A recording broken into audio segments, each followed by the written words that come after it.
So the first Vedic tradition that we will try and introduce ourselves to is called Sāṅkhya. This is a pair with tradition along with the one of the pairs of philosophical traditions along with the yoga. So both of these try to understand the world and the self in terms of two entities called Prakriti and Purusha. So Prakriti is understood as the material cause of the world, whereas Purusha is understood as the final cause of the world or the conscious principle. So what do I mean when I say final cause? Take a normal entity like a pot, let us say. So if you ask somebody, why is there a pot? What is the cause of this pot to exist? One answer could be that, well, the pot exists because of clay. So the clay is the material entity out of which the pot is made. So such an entity like clay is called the material cause of the pot. You can also answer the question by saying that, well, the pot exists because the potter made the pot. So the potter is another kind of cause for the pot to exist. So that kind of a cause is called the efficient cause. So the potter was there, the potter made the pot, therefore the pot exists. So the potter is the efficient cause of the pot. You can also answer the question in another way. Why does the pot exist? Because I commissioned the project. I gave money to the potter saying, please make a pot for me, and therefore that pot exists because of me. So I am called the final cause of the pot. So there is a material cause, which is the mud, then there is an efficient cause, which is the potter, and then there is a final cause also for this, which is the thing for which the pot exists. So this world or the material entity called Prakriti, material world, Prakriti, exists for something, and that thing is called the Purusha. So the Purusha is the final cause of the world. It is the conscious principle of the world. One of the most important contributions of the Sāṅkhya tradition is the theory of three gunas. So this you might have heard in various other contexts: Sattva, Rajas and Tamas. In some places when you go to an Ayurvedic retreat or something like that, they may say, we offer very sattvic food over here. So the word Sattva, Rajas, Tamas, etc. is a contribution of the Sāṅkhya tradition. And in order to get liberated, the Sāṅkhya tradition says that we must understand the distinction between these two entities, Prakriti and Purusha. We must understand what is their relation, and we must know that these two are different entities. The Sāṅkhya tradition provides the metaphysics or the contemplative theoretical side of this tradition, whereas the yoga provides the practical methods, or how should one discipline our chitta or mind in order to reach the state of liberation. So to get a few more details about this Sāṅkhya tradition, the first thing that we should know is that who is the sage or seer associated or rishi associated with this each of the darshanas. For the Sāṅkhya darshana, the person who has systematized the darshana is one sage Kapila. So I use the word systematized because it doesn't mean that before Kapila the Sāṅkhya tradition did not exist. For these kinds of things, it is impossible to say who is the person who created or invented or something like that. We can only say that this is the person based on whose work we are now having this tradition called Sāṅkhya.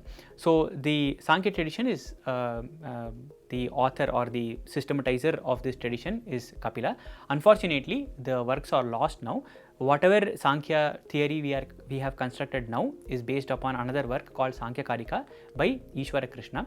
The two main theoretical constructs or theories that Sāṅkhya tradition proposes are Prakriti and Purusha. So the Prakriti is the material world that we see, and the spirit or the conscious principle is the Purusha. So let us see briefly what is the distinction between this Prakriti and Purusha. The Purusha is pure consciousness. It does not have limbs like me or you, etc. It is also sentient and it is changeless. Both Prakriti and Purusha are changeless, but Prakriti after a point of time starts to change, whereas Purusha is changeless. Purusha is eternal and it is passive. This is one of the most important things, that it is passive. It does not engage in any action. On the other hand, Prakriti is the material cause of everything that we see around us. So the entire creation, like the camera into which I am looking, or the laptop into which you are seeing this MOOC, etc., all of these creations are because of Prakriti changing itself into various forms. It evolves into 23 tattvas. We will see what these are after a few slides, and its constitutive elements are Sattva, Rajas and Tamas. So though both of these are eternal, though both of these are eternal principles, change is attributed to Prakriti, whereas Purusha is assumed to be changeless.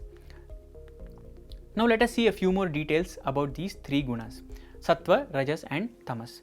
The existence of these three are known via inference. We cannot directly perceive Sattva, Rajas and Tamas like you are directly perceiving the laptop, or I am directly perceiving the screen, etc.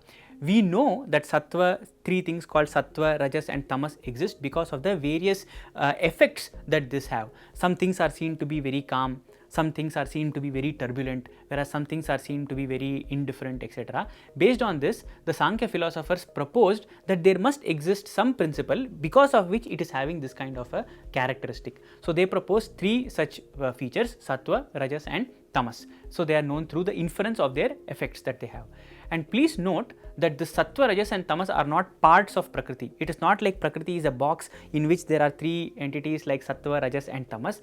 Sattva, Rajas and Tamas is Prakriti, and Prakriti means Sattva, Rajas and Tamas.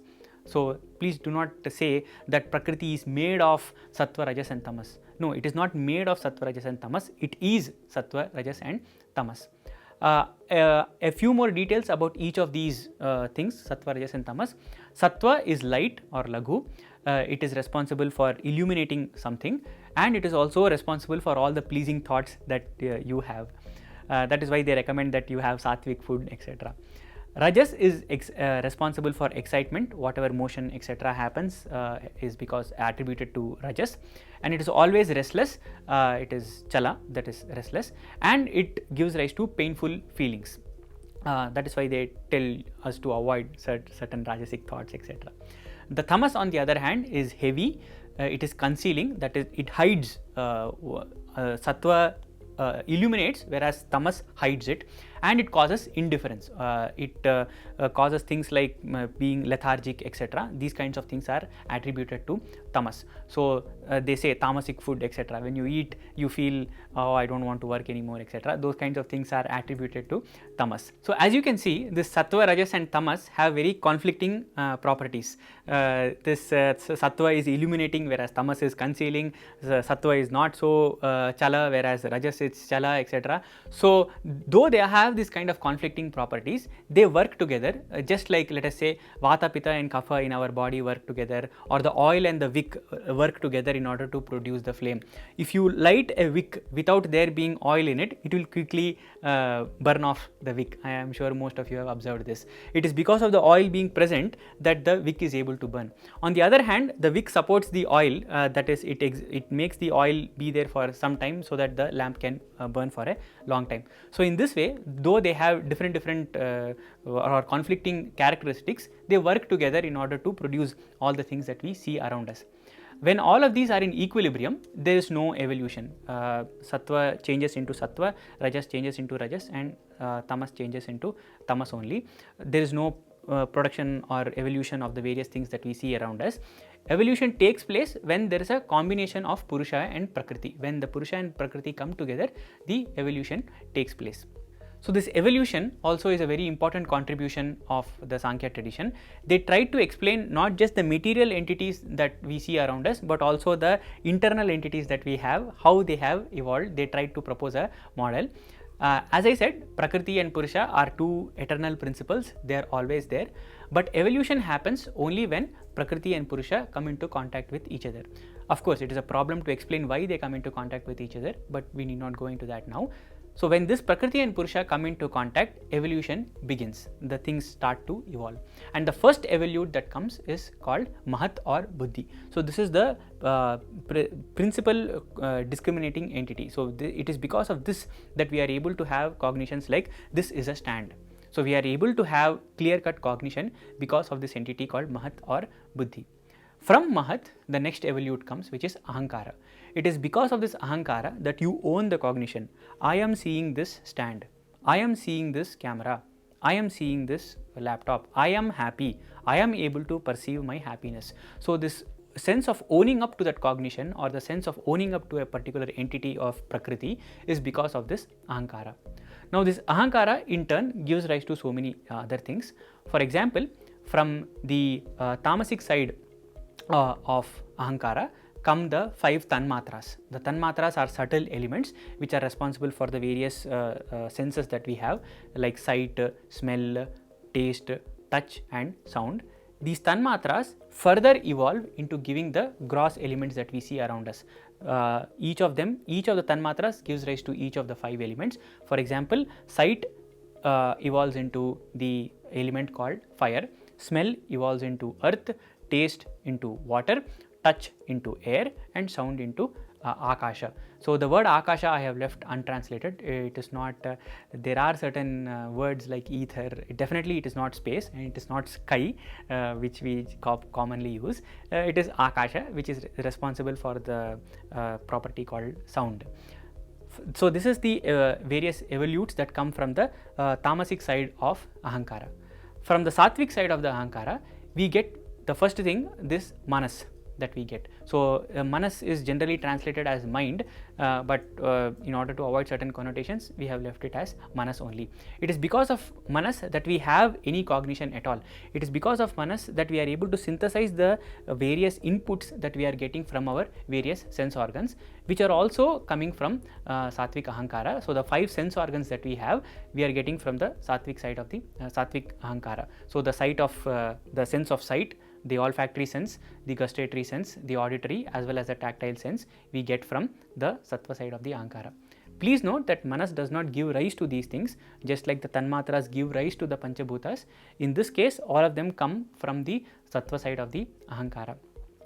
Also note that when I say that it gives rise to the sense of sight, I am not talking about the eye, I am talking about the sight, the sense of sight is what I am talking about. Likewise, I am not talking about the nose, I am talking about the sense of smell that is there inside the nose. So the nose etc. is because of the panchabhuta, so that is a responsibility of something else. Whereas what I am saying here when I say sense organ is the sense which is there inside this physical organ, that is what I am referring to. It also gives rise to the 5 organs of action, that is the organ of speech, the organ hands of grabbing etc., feet of motion, the organs of reproduction as well as the organs of excretion. These also come from the sattva side of the ahankara. So this is how they have tried to explain, as you can see, both the physical entities that are there in the world as well as the non-physical entities. So manas, ahankara, mahat etc. are not physical entities. Likewise, the sense of sight, smell etc. are not physical entities. So this evolution, this model or framework of evolution tries to explain both physical as well as non-physical entities. So now this is how the world evolves. But now how does the answer to the final question that we have been asking, which is ultimate happiness or liberation, how does that happen? In the Sāṅkhya tradition, liberation happens when the Purusha is free of the influence of Prakriti. What happens is that the Purusha accidentally identifies itself with the various evolutes of Prakriti and thinks that it is that thing. So the Purusha thinks that I am this thing, wearing this dress, recording this video etc. The Purusha identifies itself with the various actions that happen within Prakriti. When the Purusha is free from the conditioning of these various evolutes of Prakriti, it comes out of the samsara chakra. So this is how liberation happens in Sāṅkhya. So the condition is because of, the condition is the cause for the mundane existence and the samsara chakra. And so long as this discriminative knowledge or the distinction between Prakriti and Purusha is not there, the Purusha is always in the cycle of birth and death. And once this discriminative knowledge comes about, the Purusha is free from the influences of Prakriti and is said to have been liberated. And the word for liberation used in the Sāṅkhya tradition is Kaivalya. So Kaivalya Jnana, like that they say. So when the Purusha attains Kaivalya Jnana, it's in fact a misnomer to say that because we cannot say that it has some change in it. There is no change that occurs in the Purusha, please remember. Once this discriminative knowledge dawns upon, let us say, the Purusha, it is free from the influences of Prakriti and is said to be in the state of liberation. So this is a brief introduction to the Sāṅkhya tradition.